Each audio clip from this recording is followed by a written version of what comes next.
Falar sobre dinheiro não é romântico, não é verdade?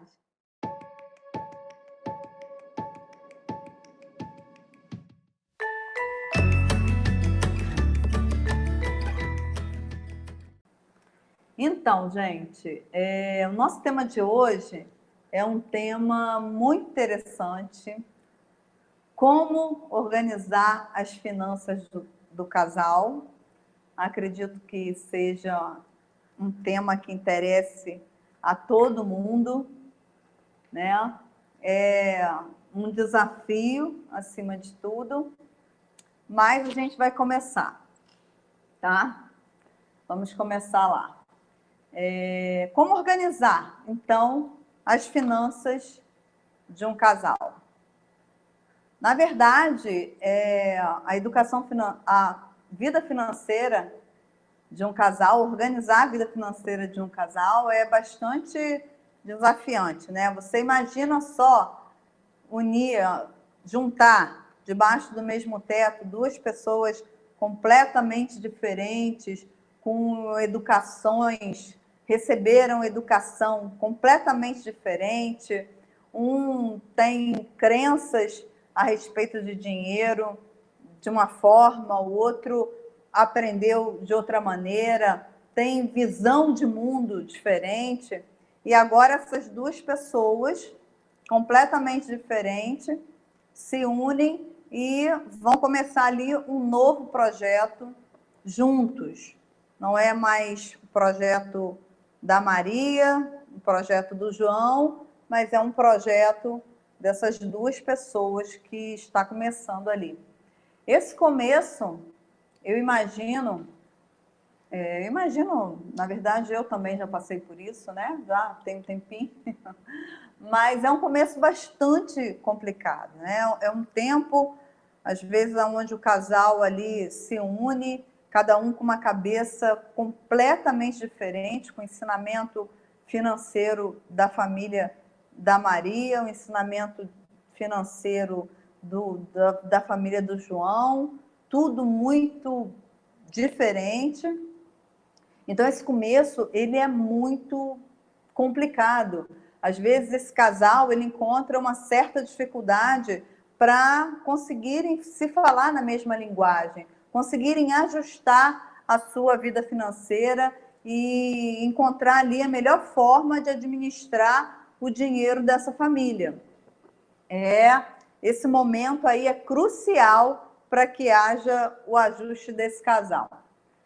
Mas isso tudo, esse começo, talvez o início ali de um casamento, de uma união, isso poderia ser bastante diferente se houvesse ali uma coisa muito importante que tem que acontecer na vida de todo casal. É algo que precisa estar presente na vida do casal. Se chama o quê? Diálogo. O diálogo, ele é, na verdade, a liga, sabe? A liga, o que dá liga ali naquela massa, que mistura tudo e fica tudo junto e misturado, porque se é um pensando de um jeito e outro pensando de outro, o que vai dar liga e vai fazer ficar junto e misturado é esse ingrediente, é o diálogo, é a conversa, é falar sobre dinheiro.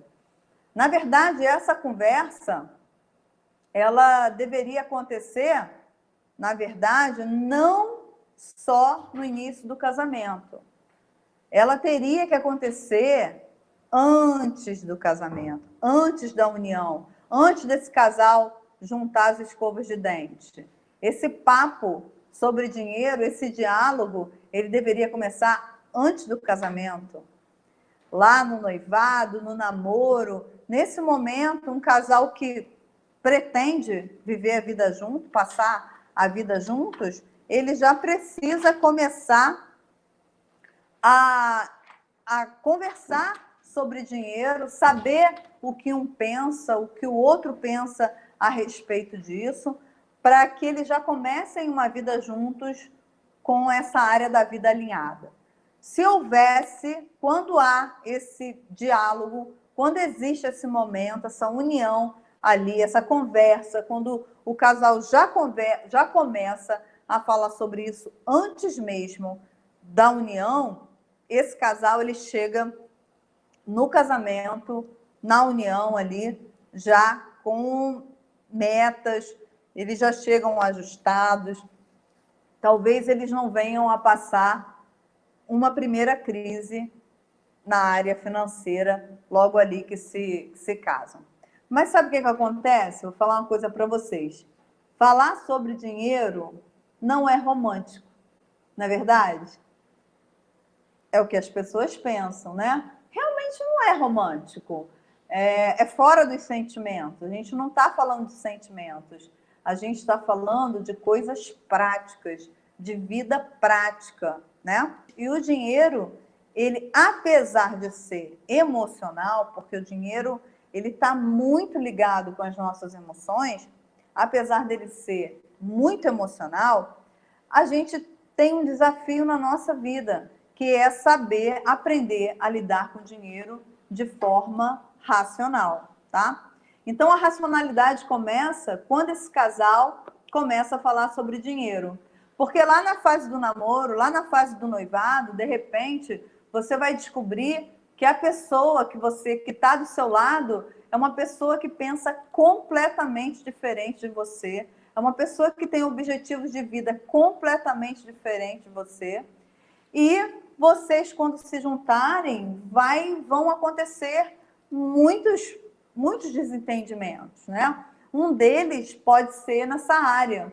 Então, a área financeira, apesar das pessoas não quererem falar por conta de todos os tabus que a gente vivencia a respeito de dinheiro, né?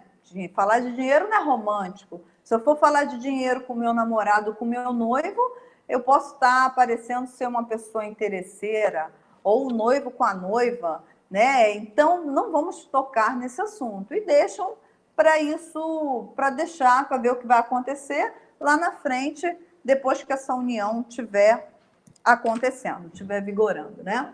Mas se esse papo acontecesse lá atrás, muitos problemas seriam evitados na vida de um casal, tá? Então, esse casal que deixa de falar de dinheiro lá no momento que eles se conhecem, que eles começam a pensar em juntar as escovas de dente, em se casar, seja lá o que for, ele deixa de usar essa ferramenta importante e ele vai deixando essa situação para resolver lá na frente, né? Mas sabe o que acontece, gente? Eu acho que tem uma frase assim que eu vou falar dela aqui, talvez em alguns momentos, porque eu acho que é uma premissa quando a gente fala de casais e de finanças, de casais e de dinheiro, que é o seguinte: combinado não sai caro, tá? Então, dentro do que a gente vai conversar aqui, muito disso vai passar por essa questão, sabe? Do casal combinar, do casal se alinhar, do casal conversar. Na verdade, o que a gente vai falar aqui são de coisas legais, de coisas que acontecem, de coisas de receitas, no caso, né? De como você lidar com determinadas nuances na vida de um casal. Mas, na verdade, isso vai variar, isso vai mudar na vida de cada pessoa. Um casal pode se dar muito bem administrando seu dinheiro de uma forma, o outro casal de outra, e tá tudo bem. Por quê? Porque o que vale, o que vai prevalecer é o combinado, é o que esse casal estabeleceu, aquilo que funciona dentro da casa deles, é isso que vai ser o melhor a fazer. Mas para que, se a gente pensar, né, que o combinado não sai caro, para a gente combinar alguma coisa na nossa vida financeira, o que vai precisar para que aconteça esse combinado? Vai precisar que a gente converse sobre dinheiro, que haja essa conversa sobre dinheiro. Então, esse é o primeiro ponto que eu quero falar aqui para vocês. A primeira coisa E talvez a mais importante, se eu só pudesse falar essa frase e dar tchau para vocês, era o que eu ia falar, tá? Conversem sobre dinheiro. Essa é a conversa, uma conversa importante que precisa acontecer na casa de vocês. Que esse casal, essa família que hoje está se iniciando, eu estou falando do início, mas a gente tem casais aí que estão com 30 anos de estrada, estão com 20 anos de estrada e ainda vivenciam problemas financeiros porque não tem esse hábito. Eles não dialogam sobre dinheiro, não falam sobre dinheiro. Por quê? Porque isso é uma cultura no nosso país, infelizmente. Mas é uma cultura que pode ser quebrada na minha casa e na sua casa. Se você compreender isso que eu estou falando aqui para vocês. Então, essa conversa, ela precisa ser aberta, sabe? A gente não é bacana que exista entre o marido e a mulher segredos financeiros. O marido, por exemplo, um não conhece a renda do outro, um não sabe quanto o outro ganha. Tem casamentos que isso é um verdadeiro segredo. A mulher não sabe quanto o marido ganha, o marido não sabe quanto a mulher ganha. Por quê? Porque isso é uma área que não é tratada, é uma área que não é tocada. Então, a primeira coisa para um casal se entender e se alinhar na vida financeira é isso. É vocês falarem abertamente sobre dinheiro. É não ter segredo, que essa conversa seja uma conversa aberta dentro da casa de vocês, porque o que acontece? Os casais, eles deixam para falar sobre dinheiro num momento muito delicado. Eles deixam para falar sobre dinheiro no momento que o dinheiro falta, no momento que o dinheiro fica escasso, no momento que a crise chega, tá? Geralmente é dessa forma que as famílias brasileiras falam e conversam sobre dinheiro, quando o dinheiro falta dentro da casa. Aí eles começam a falar sobre dinheiro. Mas como que vai ser essa conversa? Nesse momento onde o dinheiro está faltando dentro do lar. Essa conversa vai ser uma conversa equilibrada, calma, tranquila, descontraída? Não, né? Essa conversa vai ser um quebra-pau. Então, não é dessa maneira que a gente tem que falar sobre dinheiro. A gente tem que falar sobre dinheiro antes do problema acontecer, de uma forma preventiva. Eu falo muito dessa questão da prevenção, do quanto é importante a gente tomar atitudes positivas antes do problema chegar. Depois que o problema se instala, fica muito mais difícil de você resolver, né? Por quê? Porque você vai ter o custo do conserto.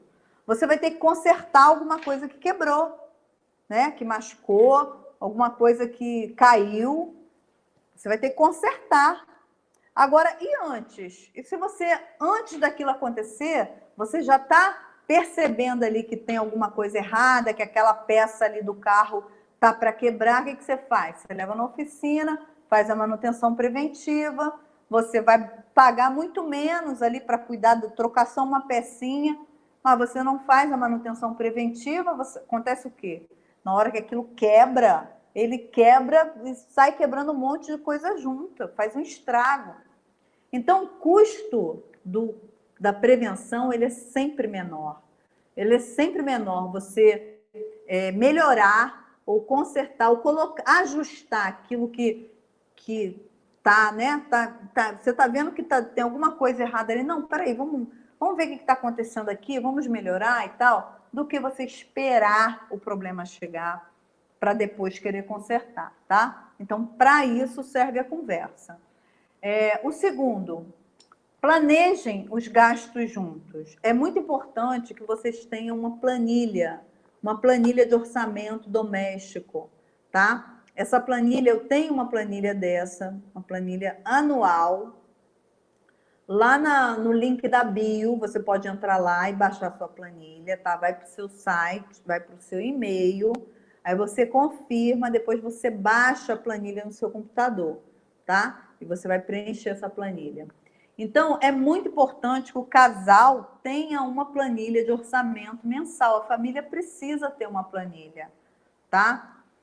Essa planilha, na verdade, ela pode ser um elemento para que aconteça na sua casa uma reunião mensal, para vocês sentarem e discutirem as finanças, tá?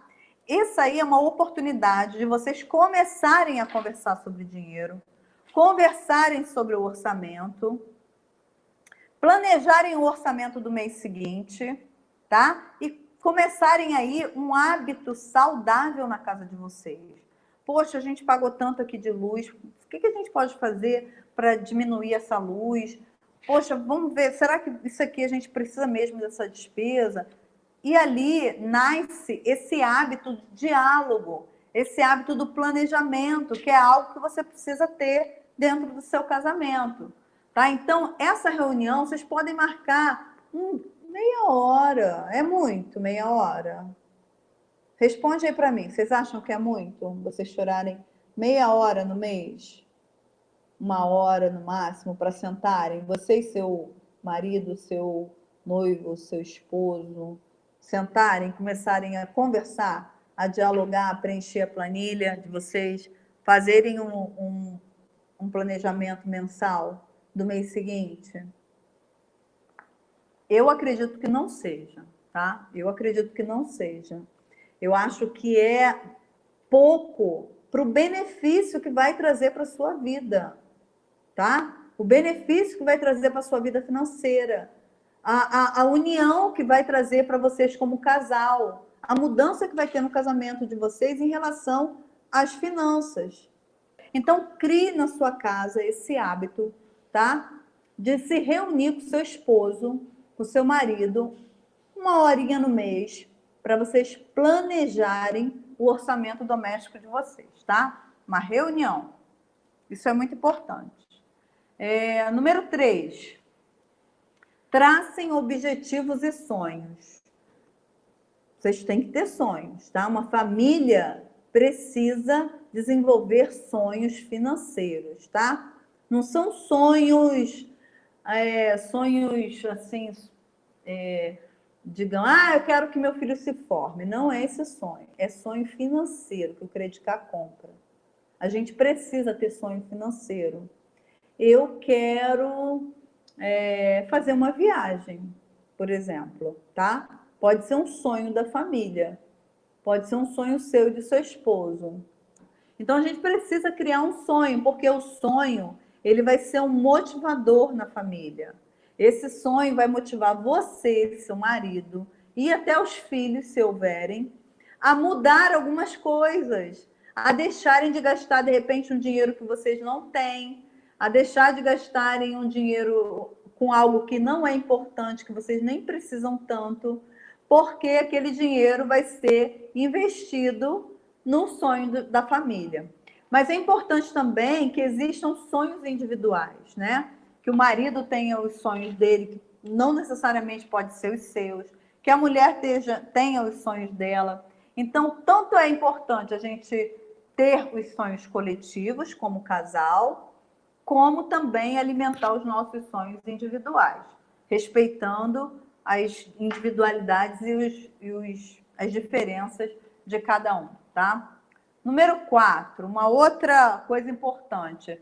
A gente precisa, tá? Vocês precisam decidir em conjunto planos e projetos familiares, principalmente os financeiros, tá? Porque às vezes tem casais aonde isso não acontece. Às vezes o marido toma uma decisão financeira sem a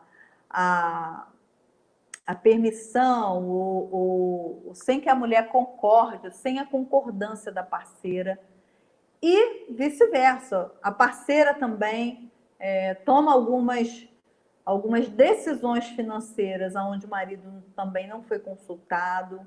E isso, às vezes, naquele momento ali, pode não acontecer nada, um não está sabendo, mas lá na frente essa bomba estoura, tá? E aí acaba se transformando num problema muito grande dentro das famílias. Dinheiro é uma das principais causas de divórcio, se vocês não sabem, tá? Não dinheiro assim, é dinheiro, porque não sei o quê, por causa do dinheiro. Não. São as crises que começam a se instalar por causa de finanças, tá? E aí, aquilo ali começa a entrar e a crescer, e aí vai acontecendo a desunião, e esses problemas chega um momento que eles explodem e muitas das vezes acabam com a família, acaba com o casamento. Número 5, definam quem vai ser o gerente da planilha, tá? Definam quem vai cuidar dessa planilha.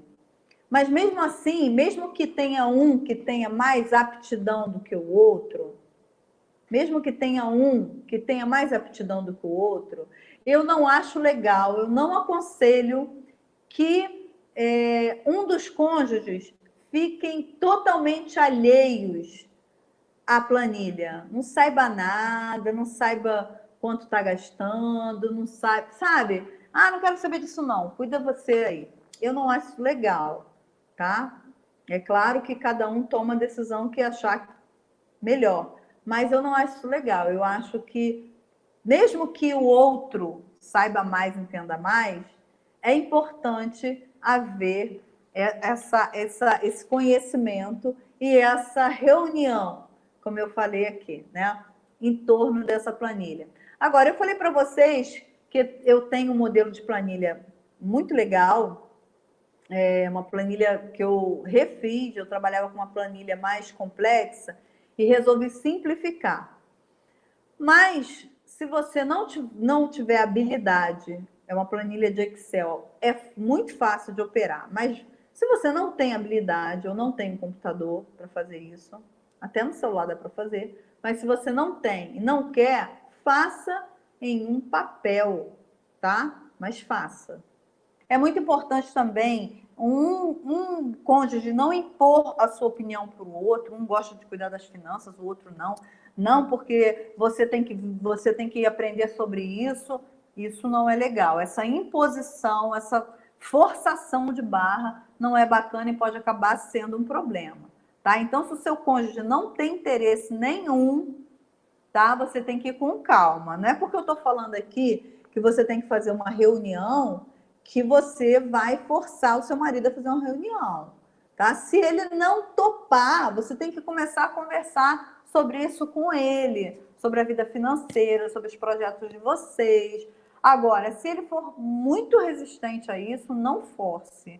Não force. Comece você a se organizar e vá aos poucos mostrando isso para ele, mostrando resultados, tá? Porque você vai convencer ele assim. Não é pela força, porque aí o efeito pode ser o contrário, tá? Se o seu marido comprar a ideia, gostar da ideia, legal, ó, fechou, tá juntinho, junto e misturado, tá? O meu trabalho quando eu fiz a minha pós-graduação de educação financeira e coach, o meu trabalho final de conclusão, TCC, foi a respeito de casais. Foi do quanto a sinergia pode trazer resultados para a vida financeira do casal, né? E o que é a sinergia? A sinergia é a ideal mistura ali, aquela união que flui de forma fácil, quase que perfeita dentro do casamento. Então, quando um casal se alinha ali nessa área da vida, ninguém segura. Esse casal vai prosperar muito quando eles estão ajustadinhos, falando a mesma língua e com os mesmos objetivos, olhando junto ali para a mesma direção. Não tem quem segure esse casal. Número 6, gente, transforme os seus sonhos em metas. A gente falou lá atrás sobre sonhos, né? Sobre ter sonhos, como é importante uma família, um casal ter os seus sonhos familiares como família e os seus sonhos individuais também. Mas não só parar pelo sonho, porque quem fica só sonhando, né? É importante que você transforme esses sonhos em meta. Eu tenho um vídeo lá no YouTube falando de sonhos e metas. Se eu não me engano, foi um dos primeiros que eu fiz. E é muito interessante isso. É você colocar data para o seu sonho acontecer, tá? Você vê quanto você vai conseguir juntar para realizar seu sonho, quanto custa o seu sonho, qual vai ser o mês que você vai realizar, qual vai ser o ano, e perseguir e ir passo a passo caminhando na direção dele. Isso é transformar um sonho em meta, tá? Número 7, é importante que exista também dentro dessas finanças do casal uma margem livre para os gastos individuais, tá? É importante também que você tenha o seu dinheiro para você gastar, uma partezinha ali para você gastar da maneira como você acha melhor, e ele também, para que um não tenha que ficar dando satisfação de trocadinhos, de tudo que compra, porque isso acaba sendo um pouco cansativo e chato, né? Principalmente quando tem um que é mais detalhista, mais chatinho, né? Então é importante também que o casal tenha uma parte do dinheiro deles independente, sabe? De forma independente. Então eu vou usar agora, gente, um desenho aqui e vou explicar para vocês, tá? Sobre a melhor forma de organização financeira do casal, tá? Existem essas 4 formas de você administrar, do casal administrar as finanças. Aí você pode me perguntar assim, Ana, mas qual é a melhor? Na verdade, não existe a melhor, tá? Isso aí vai funcionar de acordo com cada casal, de acordo com cada perfil. Para uma pessoa é melhor fazer assim, para outra pessoa é melhor fazer assado, tá? Isso aí vai variar. E não tem ninguém que possa dizer para você ou se meter na sua vida financeira e falar, faz assim. Não, melhor para você é assado, melhor para você não. Isso é você quem vai discutir, tá? Isso é você quem vai encontrar dentro do seu casamento aquilo que é melhor para vocês, tá? A primeira forma é a seguinte, tudo junto, tá? Como que funciona a administração do tudo junto? É uma única conta corrente, é aquele casal que funciona muito bem, os dois trabalham, ou só um trabalham, mas eles são bem ajustadinhos, então tudo deles se resolve ali em conjunto, tá? Eles têm uma única conta corrente, mas também pode ser uma conta separada, não é especificamente uma conta corrente, mas eles estão ali unidos naquele propósito. Não tem dinheiro meu, dinheiro seu, o dinheiro é nosso, tá? É tudo harmônico, é tudo combinado. Ponto positivo disso, é muita unidade, o casal está unido ali em torno dos mesmos propósitos, tá? Às vezes eles pagam poucas taxas bancárias. Existe também uma sinergia, uma ligação, aquilo que eu falei com vocês, que foi um ponto de estudo do meu TCC, tá? Existe uma sinergia muito grande desse casal em torno da vida financeira, então eles administram tudo em acordo, e foi como eu falei no início da live, combinado não sai caro, né? Esse casal, ele tem tudo ali ajustadinho, tudo combinadinho, então esses são os pontos positivos. E os negativos?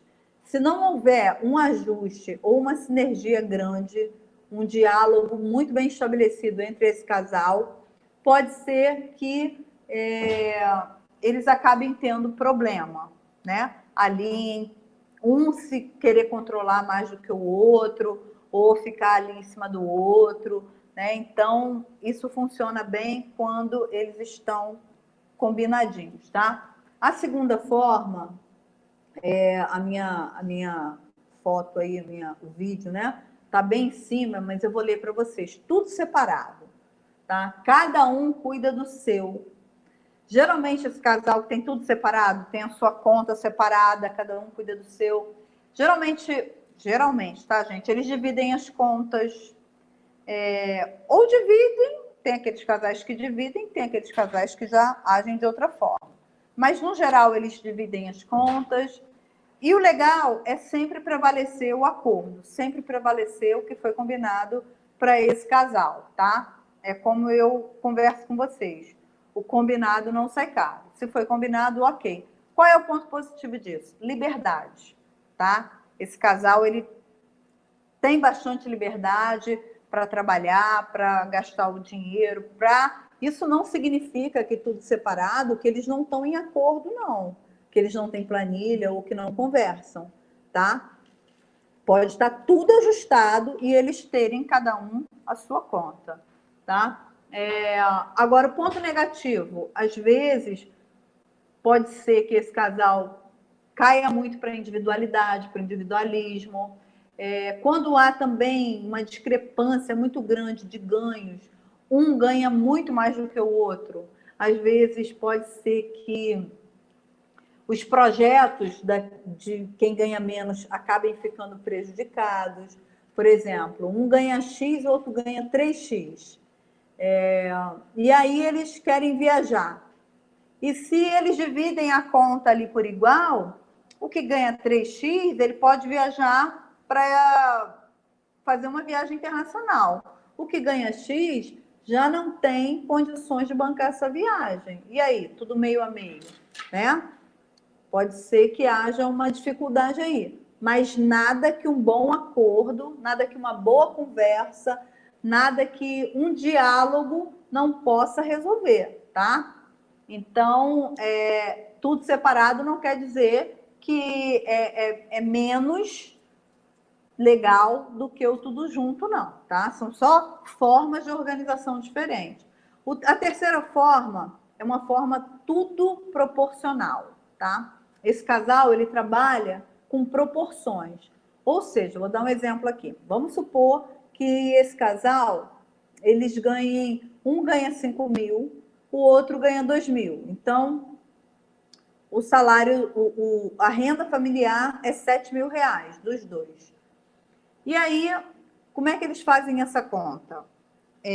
A renda familiar de 7 mil, o que ganha 5 mil, ele colabora, ele tem aproximadamente 70% da renda, tá? 70%, dá 71, alguma coisa.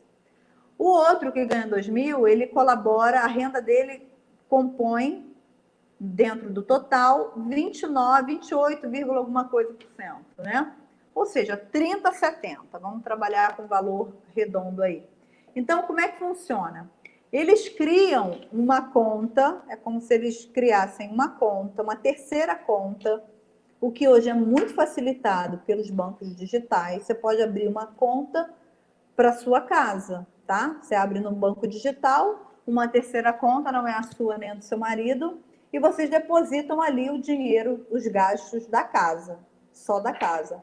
Então, quem ganha 5 mil colabora com 70%. 70% não é a parte dele dentro da renda familiar, ele entra com 70%. Ele joga 3.500 para essa conta, tá?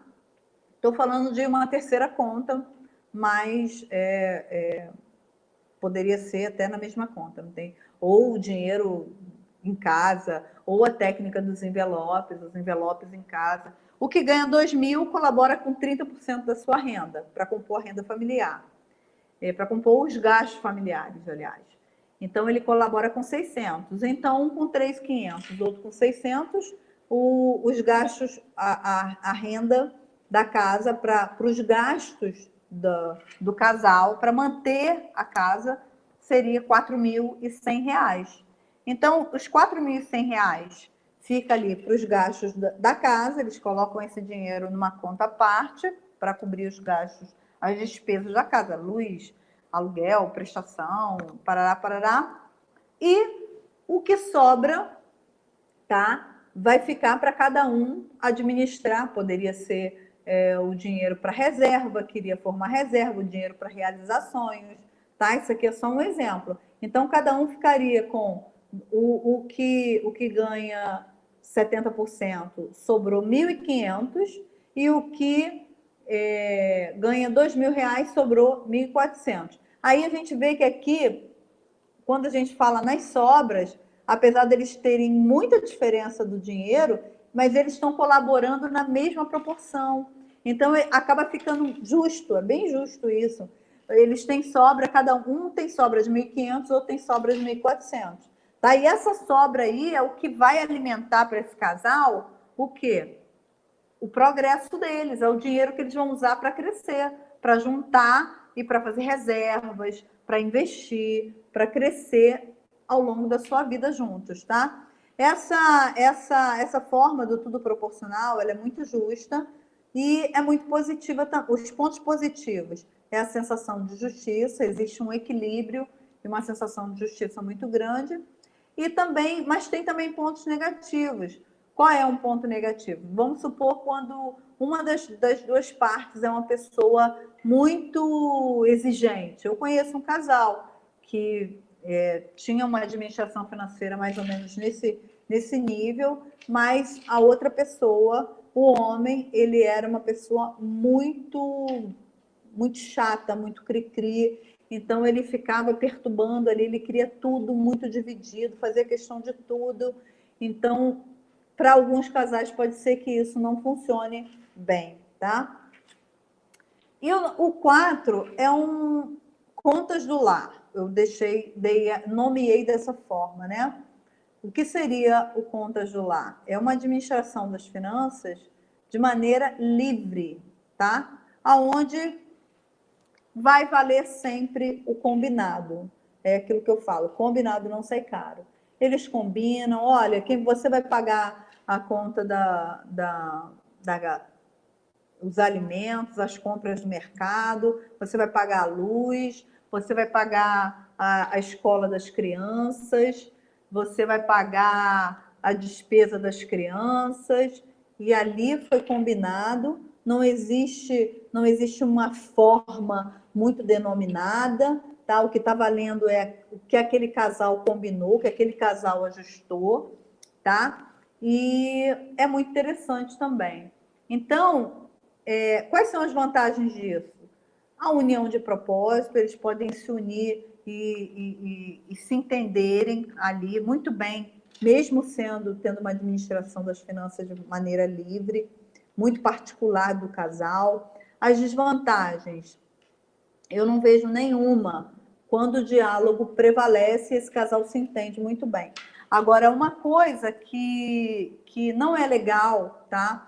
Uma coisa que eu não acho legal dentro da administração financeira de um casal é quando a mulher, muitas das vezes, vou falar disso porque eu conheço casos assim, a mulher, muitas das vezes, ela trabalha, mas ela não quer colaborar dentro do lar. Eu conheço pessoas que são assim, que agem dessa forma. Ela acha que só o marido é que tem que prover. Ela acha que por ser mulher, eu não preciso prover, eu não preciso ajudar em casa. Quem tem que me sustentar é o meu marido. Primeiro, por que eu não concordo com isso, né? Primeiro, porque esse tempo já passou. Hoje em dia, a gente vê a mulher assumindo papéis tão importantes quanto do homem. A gente vê mulheres provendo a casa, assim como homens também. E eu acho que isso só pode acontecer quando isso é um acordo do casal. Por exemplo, o homem pode ganhar muito bem e falar, olha, não preciso que você ajude em casa. Você pode deixar que eu vou pagar tudo. Você não precisa me ajudar. Use o seu dinheiro só com você para fazer unha, cabelo e roupa. Legal, legal. Isso foi o quê? Combinado. O marido não precisa. Combinou? Não precisa do dinheiro da mulher? Ok. Agora, quando não é assim, quando o marido precisa, o marido ganha pouco também, e os dois estão juntos ali, um tem que ajudar o outro. Os dois têm que ter responsabilidades dentro do lar, né? Os dois têm que se ajudar para que haja, então, um entendimento, um crescimento, para que os filhos possam ver nessa união, na vida financeira do casal, algo positivo, para que eles levem para a vida deles esse exemplo, tá bom? Então, é muito importante que haja sempre o diálogo, que o diálogo ele seja o centro dentro dessa vida financeira desse casal. Espero ter contribuído aí para a vida de vocês, que vocês encontrem a melhor forma de administrar o dinheiro da família, né? Que haja ou tudo junto, ou tudo separado, ou tudo proporcional, ou de maneira livre, mas que vocês encontrem a melhor forma, que haja entendimento, que haja sinergia na vida financeira de vocês, porque havendo isso, com certeza, sucesso é certo, tá?